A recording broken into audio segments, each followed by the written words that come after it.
Silahkan langsung aja ke Kak Ina untuk membawa firman Tuhan. Silahkan Kak Ina. Baik, Shalom.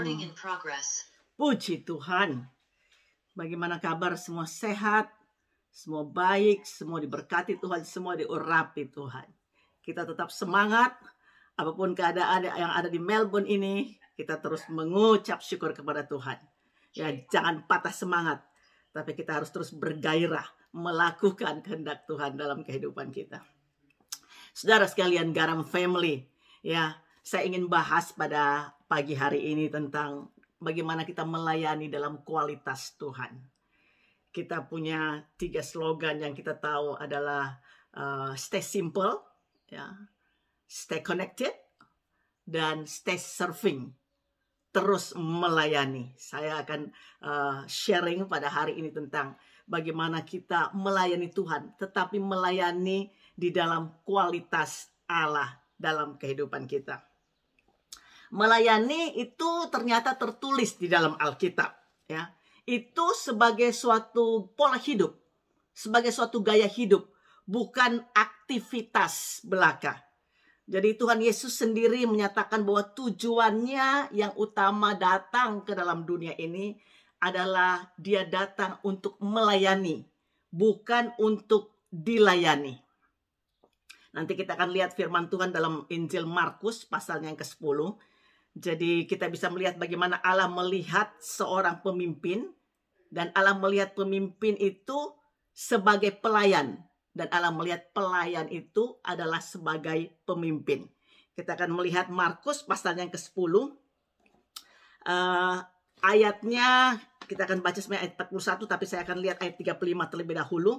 Saya akan bacakan Markus 10 ayat 35, dan kita akan melihat ayat-ayat selanjutnya. Demikian firman Tuhan. Lalu Yakobus dan Yohanes, anak-anak Zebedeus, mendekati Yesus dan berkata kepadanya, "Guru, kami harap supaya engkau kiranya mengabulkan suatu permintaan kami." Jawabnya kepada mereka, "Apa yang kamu kehendaki aku perbuat bagimu?" Lalu kata mereka, "Perkenankanlah kami duduk dalam kemuliaanmu kelak, yang seorang lagi di sebelah kananmu dan yang seorang di sebelah kirimu." Tapi kata Yesus kepada mereka, "Kamu tidak tahu apa yang kamu minta. Dapatkah kamu minum cawan yang harus kuminum dan dibaptis dengan baptisan yang harus kuterima?" Lalu mereka menjawab Yesus, "Kami dapat." Tapi Yesus katakan ayat yang ke-40, "Tapi hal duduk di sebelah kananku atau di sebelah kiriku, aku tidak berhak memberikannya. Itu akan diberikan kepada orang-orang bagi siapa itu telah disediakan." Mendengar itu, ke-10 murid yang lain menjadi marah kepada Yakobus dan Yohanes. Tapi Yesus memanggil mereka lalu berkata, "Kamu tahu bahwa mereka yang disebut pemerintah bangsa-bangsa memerintah rakyatnya dengan tangan besi, dan pembesar-pembesar yang menjalankan kuasanya dengan keras atas mereka. Tidaklah demikian di antara kamu. Barang siapa ingin menjadi besar di antara kamu, hendaklah ia menjadi pelayanmu. Dan barang siapa ingin menjadi yang terkemuka di antara kamu, hendaklah ia menjadi hamba untuk semuanya." Ayat 45, kalau saudara sedang membaca firman Tuhan ini dan melihat mungkin di handphone saudara atau di Alkitab saudara, kita baca bersama-sama. It's okay, di unmute, tidak apa-apa, di mute nggak apa-apa. 1, 2, 3. "Karena anak manusia juga datang, bukan untuk dilayani, melainkan untuk melayani, dan untuk memberikan nyawanya menjadi tebusan bagi banyak orang." Wow, powerful. Waktu saya baca ayat firman Tuhan ini, seperti roh saya terangkat, saudara. Oh, Tuhan Yesus bilang bahwa dia datang ke dalam dunia ini bukan untuk dilayani, tapi apa? To serve, melayani. Bahkan it's not only that, berikan nyawanya buat kita, menjadi tebusan bagi banyak orang, bagi semua orang di muka bumi ini. Melihat ayat-ayat yang kita baca ini, kita dapat menarik kesimpulan bahwa melayani seharusnya lahir dari apa? Dari motivasi yang benar. Karena Yakobus dan Yohanes, mereka 2 orang bersaudara, anak-anak Zebedeus ini, ingin mengetahui dan ingin mau kalau nanti suatu kali kelak waktu itu tiba, satu duduk di sebelah kanan, satu duduk di sebelah kiri. Sehingga Yesus bilang ini, "You don't know what you asking for." Kamu nggak tahu apa yang kamu minta ini. Karena itu sudah ditentukan Bapa nantinya. Ke-10 murid Yesus itu marah, saudara. Saya tadi pagi melihat bahasa aslinya memang benar-benar artinya itu mereka benar-benar marah kepada displeased ya. Mereka marah juga kepada anak-anak Zebedeus ini. Karena dalam pemikiran mereka, oh, dua murid ini yang nanti akan ada bersama-sama dengan Tuhan Yesus. Makanya saya katakan bahwa melihat ayat ini kita harus tarik kesimpulan. Sebenarnya kita harus lahir melayani Tuhan itu lahir dari motivasi hati yang benar. Motivasi pegang peranan yang sangat berarti dalam pelayanan kita. Saya percaya bahwa Tuhan menilai dalam sebuah pelayanan bukan apa yang kita kerjakan, tapi lebih tertuju pada apa yang mendorong kita untuk melakukan suatu pekerjaan. Saya yakin dan percaya begini, Allah cari orang-orang yang memiliki hati hamba. Hati yang mau untuk melayani Tuhan dengan segenap hati kita. Tentu sikap hati kita itu sangat menentukan sekali. Melayani Tuhan tentu bukan hanya seperti saya berdiri di depan ibu bapak saudara sekalian dalam Zoom online ini. Ya, melayani dalam bentuk banyak hal. Kita melayani Tuhan kita dalam semua eksistensi kehidupan kita. Kita melayani Tuhan juga artinya kita melayani keluarga kita melayani suami kita, melayani istri kita, anak-anak kita. Kita melayani dengan sikap hati yang benar, itu berkenan di hadapan hadirat Tuhan. Dan saya terlalu percaya sebagai hamba Tuhan, melayani Tuhan dan menggembalakan jemaat, Tuhan melihat hati kita. Bahwa kadangkala kita bisa ya tergoda untuk you follow me. This is not right. Kita harus bahwa we need to bahwa orang follow Jesus Christ. Bahwa orang itu ikut Tuhan Yesus, bukan ikut kita. Karena terlalu banyak follower ya. Orang-orang jadi pengikut. Jadi aku pengikut Apolos kah, pengikut Paulus kah, dan lain sebagainya. Bahkan dalam kelompok-kelompok kita pun kita sebenarnya harus menyingkirkan kelompok-kelompok dalam tubuh Kristus. Ya, kita harus membawa orang benar-benar bukan kepada kita, tetapi kita harus membawa orang kepada Kristus. Itu yang perlu di dalam kehidupan kita. Dalam Galatia pasal yang kelima ayat 13, saya akan bacakan ayat ini. Apa yang Alkitab katakan dalam Galatia 5 ayat yang ke-13. Firman Tuhan katakan, saudara-saudara, memang kamu telah dipanggil untuk merdeka. Tapi janganlah kamu pergunakan kemerdekaan itu sebagai kesempatan untuk kehidupan dalam dosa. Melainkan apa? Layanilah seorang akan yang lain oleh kasih. Ya, kita melihat bahwa orang Kristen, kita dapat saja menyalahgunakan kemerdekaan yang kita miliki. Kita baru merayakan hari kemerdekaan bangsa kita.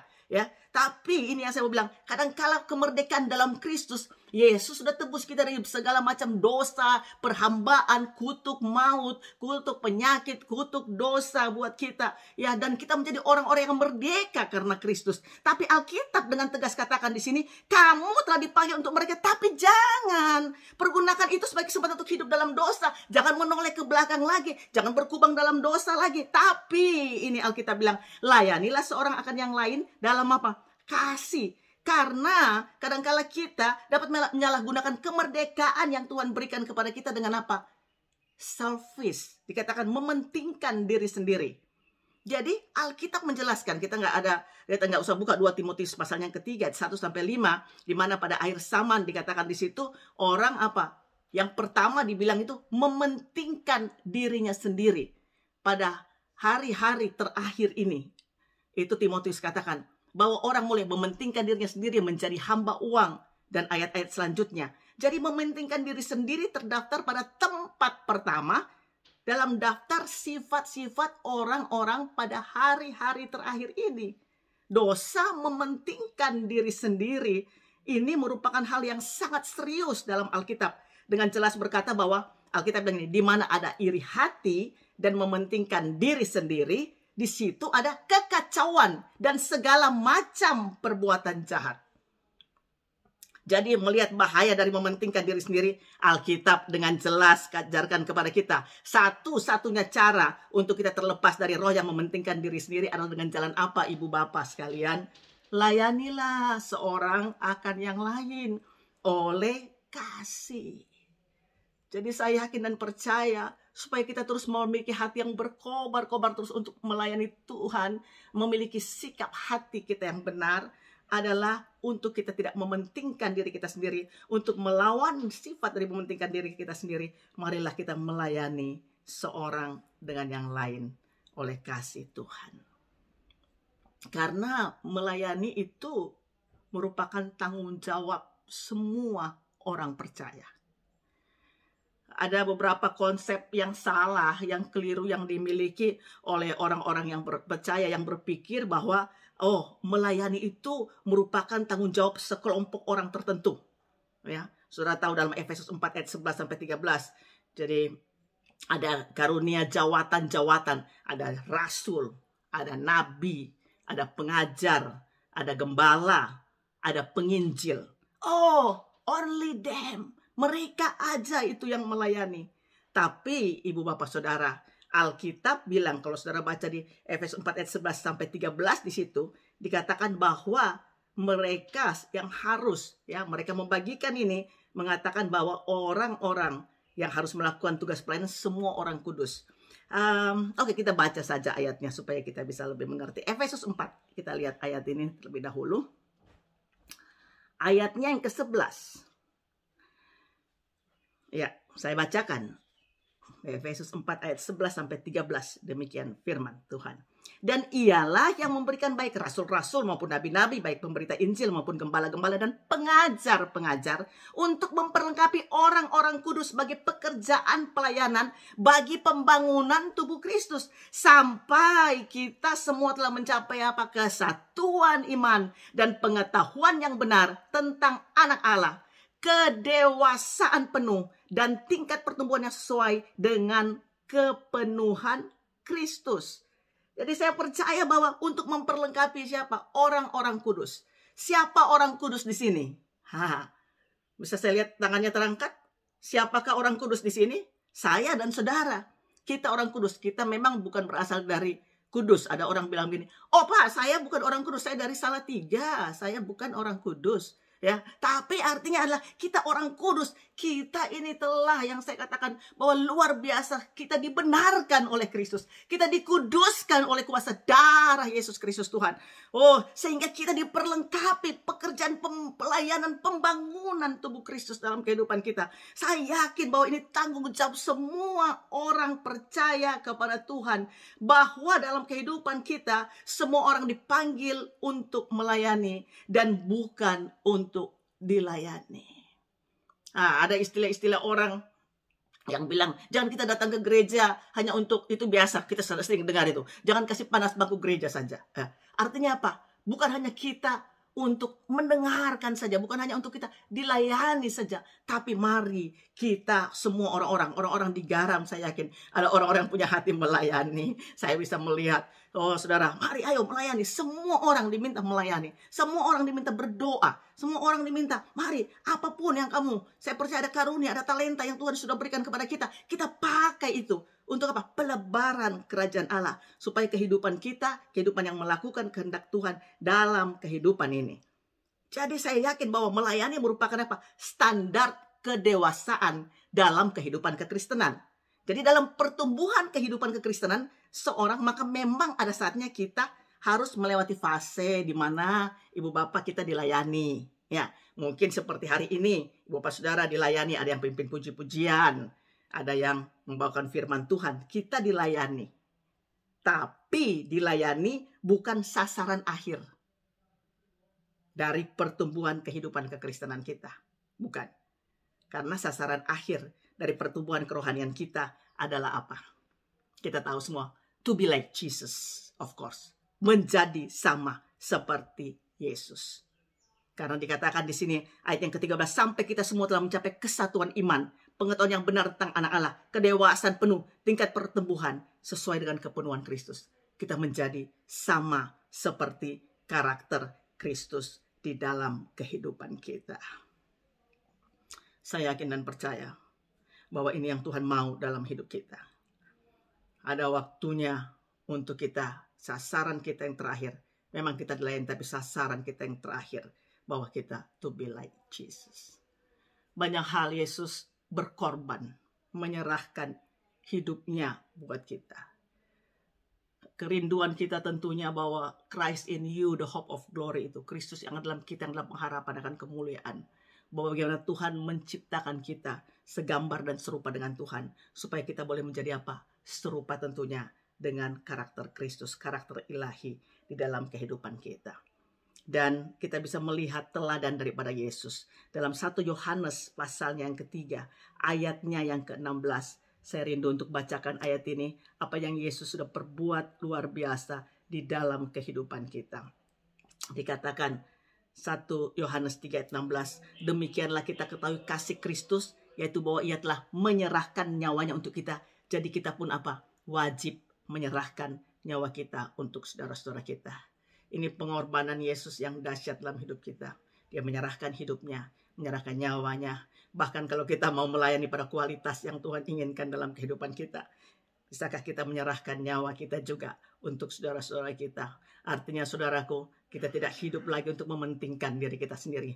Tidak hidup lagi buat diri kita. Tapi Tuhan mau bawa kita pada higher level. Yaitu kita hidup untuk Tuhan tentunya. Dan kita hidup buat orang-orang yang ada di sekitar kita. Ingat, saya ulang ini. Yesus datang bukan untuk dilayani. Tapi dia datang untuk melayani. Karena melayani merupakan tindakan berkorban. Melayani merupakan tindakan memberi. Melayani merupakan tindakan pengorbanan kita. Memberi bukan sekedar kita memberi secara materi, uang, barang, dan lain sebagainya. Tapi saya percaya kita memberi apa? Memberi waktu kita. Memberi tenaga kita. Kita membagikan iman kita. Memberi apapun yang memang Tuhan percayakan buat kita.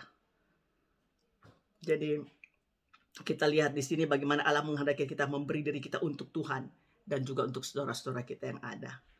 Ada firman Tuhan, saya ingin untuk kita lihat bagaimana jemaat yang ada di Makedonia. Ya, 2 Korintus pasalnya yang ke-8, ayat yang pertama sampai dengan ayatnya yang ke-5. 2 Korintus pasal yang ke-8, ayat yang pertama, Alkitab bilang begini. Jadi ini adalah melayani merupakan tindakan apa Ibu Bapak? Memberi, berkorban. Ya, tentu bukan hanya, sekali lagi saya ulang, uang dan lain sebagainya, tapi tenaga kita, hidup kita. Jadi dikatakan bagaimana pelayanan kasih orang-orang yang ada di Makedonia. Paulus tulis surat kepada jemaat di Korintus, katakan begini. Saudara-saudara, kami hendak, ya ayat pertama, memberitahukan kepada kamu tentang kasih karunia yang anugerahkan kepada jemaat di Makedonia. Selagi dicobai dengan berat dalam berbagai penderitaan, sukacita mereka meluap. Dan mereka, meskipun mereka sangat miskin, tapi mereka kaya dalam kemurahan. Ya, kita berhenti dulu di sini. Saya kalau baca ini ayat sering dibaca. Ya, ini tentang bagaimana tentang orang-orang di Makedonia. Saya baca ini kadang-kadang berulang-ulang bahwa mereka itu dicobai dengan berat loh Ibu Bapak. Penderitaan mereka datang silih berganti. Penderitaan apa yang kita alami? Kita di lockdown memang susah, banyak orang demo di city.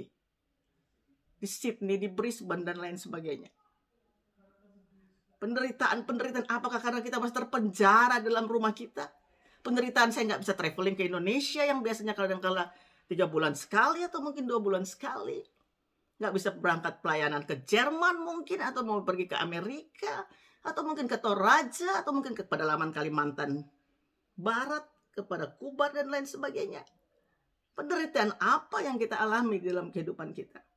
Makedonia ini, jemaat yang ada di sana, dicobai dengan berat. Pelbagai penderitaan. Tapi ini powerful. Sukacitanya meluap. Dan dibilang begini, mereka, meskipun mereka itu miskin, bahkan dikatakan Alkitab sangat miskin, tapi mereka kaya Ibu Bapak. Mereka kaya dalam apa? Kemurahan. Jadi Paulus bilang ini, aku bersaksi bahwa mereka telah memberikan menurut kemampuan mereka. Bahkan ini melampaui kemampuan mereka. Dengan kerelaan sendiri mereka minta mendesak kepada kami. Supaya mereka juga beroleh kasih karunia untuk mengambil bagian dalam pelayanan kepada orang-orang kudus. Kepada para rasul-rasul yang lain. Kepada para murid-murid Tuhan yang lain. Mereka berikan lebih banyak daripada yang kami harapkan. Mereka berikan apa yang mereka berikan? Diri mereka. Wow. So, they offer themselves. Berikan kepada mereka. Apa? Diri mereka. Pertama-tama mereka berikan kepada Allah. Kemudian, oleh karena kehendak Allah juga kepada kami.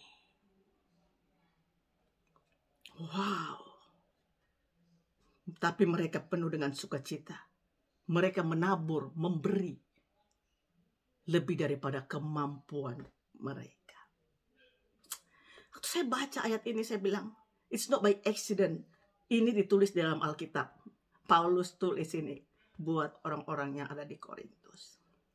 Dan saya yakin dan percaya kalau kita melayani Tuhan, mari kita melayani dengan apa? Dengan berkorban. Banyak orang percaya, orang Kristen bilang, aduh kalau gitu gue gak bisa. Saya gak bisa seperti si A. Saya gak bisa seperti si B. Kalau dia sih jor-joran deh buat Tuhan. Dia melayani Tuhan. Dia memang orangnya seperti itu. Tapi kalau saya enggak. Saya apa aja deh. Apa adanya. Seperti seginilah kemampuan saya. Saya mau bilang kepada ibu bapak saudara. Bahwa waktu kita sudah mengalami, merasakan Tuhan yang luar biasa. Kita bahkan tidak main hitung-hitungan dengan Tuhan. Sekali lagi, I'm not talking only about money. Tapi bagaimana kehidupan kita, tenaga kita, pikiran kita. Bagaimana apa yang kita bisa buat untuk Tuhan. Kita bisa buat kerajaan Allah. Dan inilah yang saya mau bilang. Kembali lagi Yesus datang dan berbicara kepada kita. Untuk melayani Tuhan dalam kehidupan ini. Dengan semua apapun yang Tuhan sudah percayakan dalam hidup kita. Kadangkala orang bertanya bahwa di tempat mana yang potensi orang sudah tidak bisa dipakai lagi. Kita tahu jawabannya. Itu katanya di kuburan. Ya, itu that's it, sudah selesai. Ibu bapak, kita masih bisa. Kita masih bernafas. Kita masih, Tuhan memberikan kepercayaan untuk kita hidup di dunia ini. Dan saya percaya, mari kita pakai kehidupan kita melayani Tuhan kita. Kita mulai melihat kebaikan, anugerah, dan kasih setia Tuhan dalam kehidupan kita. Karena kita tahu melayani itu adalah apa? Itulah merupakan suatu komitmen kita. Kita ditantang untuk terus melayani apapun resikonya.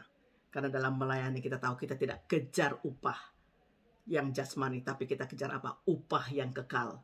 Yang Tuhan sediakan bagi kita. Ayat emas saya sejak saya bertobat terima Yesus. Di 1 Korintus 15 ayat 58. Ayat ini ayat yang menjadi favorit saya. Saya terima Tuhan dalam hidup saya. Lalu saya lihat ayat ini. Seperti ayat ini. Kalau saya kasih orang mungkin hadiah ulang tahun atau apa, saya suka tulis ayat ini. Ayat ini bilang begini, saudara-saudaraku yang kekasih, berilah teguh, jangan goyah, dan giatlah selalu dalam pekerjaan Tuhan. Sebab kamu tahu bahwa dalam persekutuan dengan Tuhan, jerih payahmu tidak sia-sia. Saya suka banget karena dia bilang gak usah goyah, tapi mari kita terus giat, terus melayani Tuhan. Dalam pekerjaan Tuhan yang Tuhan percayakan buat kita. Whatever we do for God is not in vain, the Bible says. Nggak pernah sia-sia. Bahkan Yohanes 12 ayat 26 ayat itu bilang bahwa barang siapa yang melayani aku, Tuhan bilang dia harus ada bersama-sama, aku harus bersama-sama dengan dia. Ya, karena apa? Karena kalau kita melayani Bapa, Alkitab bilang gini, melayani Tuhan, dia dihormati oleh Bapa. Ya, ayat ini saya pikir begini, wow, Yesus sendiri yang berbicara dalam ayatnya Yohanes 12 ayat yang ke-26 dikatakan bahwa barang siapa melayani aku, ia harus mengikut aku. Dan di mana aku berada, di situ pun pelayanku akan berada. Barang siapa melayani aku, ia akan dihormati Bapa. Artinya, saudaraku, dimanapun Tuhan berada, saudara, kita ada bersama-sama dengan Tuhan. Kita ada dalam hadirat Tuhan. Kita ada dalam kehendak Tuhan. Kita ada dalam jalan-jalan Tuhan. Dan juga Alkitab bilang, dia akan dihormati Bapa. Kita nggak usah cari penghargaan dari manusia waktu melayani Tuhan. Nggak usah cari penghargaan. Nggak usah bilang follow me, enggak. Follow Jesus. Cari penghargaan daripada Tuhan. Karena Alkitab sudah bilang, penghormatan datang dari Bapa, bukan datang dari manusia. Oke, mungkin manusia menghargai kita karena kita melayani Tuhan. Puji Tuhan. Dan kita kembalikan itu kepada Bapa. Karena kemuliaan, kebesaran, keagungan hanya bagi nama Tuhan kita Yesus Kristus. Apa yang Tuhan sudah percayakan buat kita? Saya ingat pertama-tama saya melayani Tuhan, Ibu Bapak. Karena saya bertobat saya umur 16 tahun, ya, terima Yesus. Saya bertobat di persekutuan doa. Lalu saya ikut youth camp, ya, pada saat itu. Ya, saya ingat di persekutuan doa, orang nyanyi tepuk tangan sorak-sore, dalam hati saya bilang gini, wah, saya nggak mau ikut persekutuan ini lagi deh. Kebaktian seperti ini nggak seperti di gereja saya. Ya, saya ingat sekali itu. Tapi minggu depannya saya datang lagi. Saya duduk. Orang mulai nyanyi. Wah, nggak enak juga. Saya sendiri nggak tepuk tangan. Nah, saya mulai tepuk tangan. Saya mulai, di situ saya dijamah Tuhan. Ya, saya dilawat Tuhan sampai klimaksnya saya ikut youth camp. Rupanya youth camp kedua itu Bang Jo juga di situ. Saya nggak tahu. Bayangkan ketemu Bang Jo itu di situ. Ya, itu youth camp kedua. Dia mengalami pertobatan. Ya, dia lari duluan ke depan bertobat, serahkan hidup sama Tuhan. Itu sekitar almost 40 years ago. Layani langsung dia menyerahkan hidup sama Tuhan. Saya nggak tahu bahwa he will be my husband. Saya nggak tahu itu. Dan akhirnya saudara, saya aktif di persekutuan. Pelayanan yang dipercayakan kepada saya karena saya nggak bisa nyanyi. Ya, saya bisa nyanyi sendiri tentunya. Nyanyi sendiri memuji Tuhan dengan gitar saya sendiri. Tapi saya gak tahu mau melayani apa. Saya dipercayakan apa, Ibu Bapak? Jadi bendahara. Jadi bendahara, pertama pelayanan saya bendahara di persekutuan doa. Jadi saya disuruh pegang keuangan. Usia saya masih sekitar 17 tahun, disuruh pegang uang waktu itu. Oke, wow. Ini pelayanan yang gak main-main nih saya pikir. Jadi kita kan habis persekutuan, orang-orang waktu itu kasih persembahan. Ya, masih receh-receh lah, masih ada koin-koin. Ada koin, waktu itu kalau nggak salah ada koin 50 perak, koin segitu. Saya hitung, tahu Ibu Bapak, sampai di rumah. Saya hitung itu uang, itu mungkin 3-4 kali. Saya hitung benar nggak, jangan sampai saya miss satu koin pun. Ini bertanggung jawab nih saya di hadapan Tuhan nih. Hilang 50 perak, waduh bahaya ini. Berkali-kali saya hitung, baru saya tulis, oh ini benar.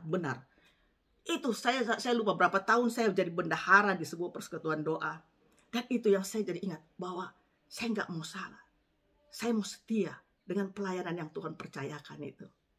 Karena saya ingat, setiap ada perkara kecil, Tuhan pasti kasih tanggung jawab yang besar.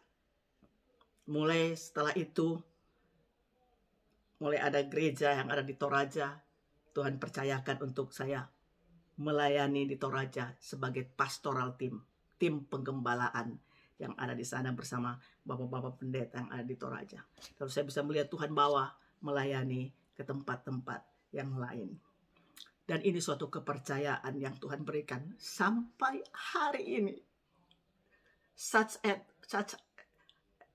honor to serve the Lord Jesus Christ. Bahkan itu doa saya pada Tuhan. Kalau saya menikah, saya mau menikah sama hamba Tuhan.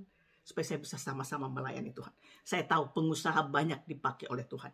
Saudara jadi akuntan yang dipakai oleh Tuhan melayani Tuhan.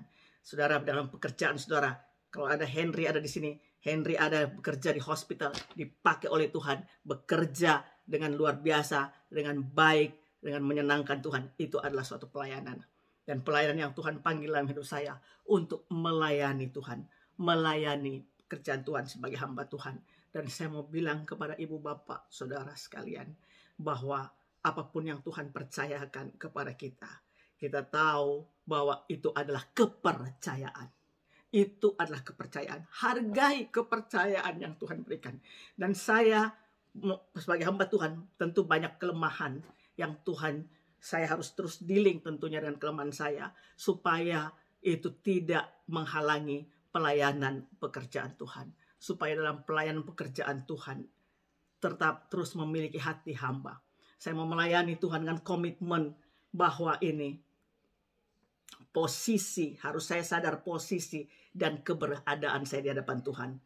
Bahwa ada orang mungkin beranggapan bahwa menjadi hamba Tuhan merupakan pekerjaan yang hina. Tapi hal tersebut berbeda dalam pandangan Tuhan. Sebab Allah melihat hamba sebagai hal yang utama. Di mana Yohanes pasal yang ke-13. Di mana Yesus juga pada saat dia membasuh kaki murid-muridnya dengan luar biasa. Saya yakin dan percaya, Ibu Bapak Saudara, mari kita melayani Tuhan. Menjadi merupakan teladan Tuhan Yesus Kristus, kita melayani Tuhan. Melayani Tuhan dan melayani pekerjaan Tuhan. Kita menyatakan sifat Kristus itu bagi dunia. Melayani seorang kan yang lain dalam kasih. Dan melayani sebagai pola hidup yang lahir dari hati kita yang apa? Yang mengasihi Tuhan. Dan saya mau melayani semua orang sama. Saya nggak mau melayani bahwa ini orang ini perlu dibeda-bedakan. Enggak. Semua orang sama di mata Tuhan. Semua orang dipakai oleh Tuhan. Dari kalangan apapun berharga di mata Tuhan. Dari kalangan apapun sangat precious in God's sight. Sebab itu, Ibu Bapak Saudara, mari kita melayani Tuhan. Saya akan mengakhiri firman Tuhan yang saya layani pada pagi hari ini. Dengan menceritakan kesaksian waktu saya melayani Tuhan di India. Saya pelayanan di India, Ibu Bapak Saudara. Itu merubah paradigma saya. Merubah kehidupan saya. Saya masuk ke sebuah kota namanya Calcutta, kita sebut Calcutta. Ya, itu orang-orang di sana, banyak orang-orang di emper-emper jalan, banyak orang yang ada di emper-emper toko. Bagaimana orang-orang ini banyak seperti juga di negara kita, banyak mengemis, banyak meminta-minta. Dan saya bertemu dengan ibu yang namanya Ibu Teresa, bertemu langsung dengan dia. Saudara tahu bagaimana pelayanannya Ibu Teresa. Berbicara dengan dia, saya bisa melihat ada kasih Tuhan yang terpancar dalam pandangan mata dari ibu ini. Dia berbicara, I was so blessed. Pertemuan yang singkat itu, saya kembali ke New Delhi naik train bersama dengan teman saya. Saya terus mengingat, saya bilang Tuhan, saya tinggalkan India beberapa minggu kemudian, berangkat pulang ke Hawaii, karena saya ambil dalam sekolah penginjilan, School of Evangelism yang ada di Hawaii. Kami pelayanan di India dan kami kembali lagi ke Honolulu. Dan saya bilang gini, pelayanan yang luar biasa. India merubah pandangan saya, merubah kehidupan saya. Bahwa mari melayani Tuhan. Kebutuhan memang ada banyak di mana-mana tempat. Tapi kalau kita melayani dengan hatinya Tuhan Yesus, dengan sikap hati Yesus, melayani sebagai hati hamba, saya mau bilang begini, bahwa bukan kita lagi, tapi Kristus yang ada dalam kehidupan kita. Inilah kepercayaan yang Tuhan berikan kepada kita. Layanilah Tuhan. Karena dia datang bukan untuk dilayani, tapi dia datang untuk melayani. Layani Tuhan dengan segenap hati kita, segenap jiwa kita, segenap akal budi kita. Dengan kita mengasihi dia. Kalau kita mengasihi dia, kita melayani dia. Tuhan Yesus memberkati kita sekalian. Amin. Mari kita berdoa. Boleh kita berdoa sebentar? Sebentar. Recording stopped.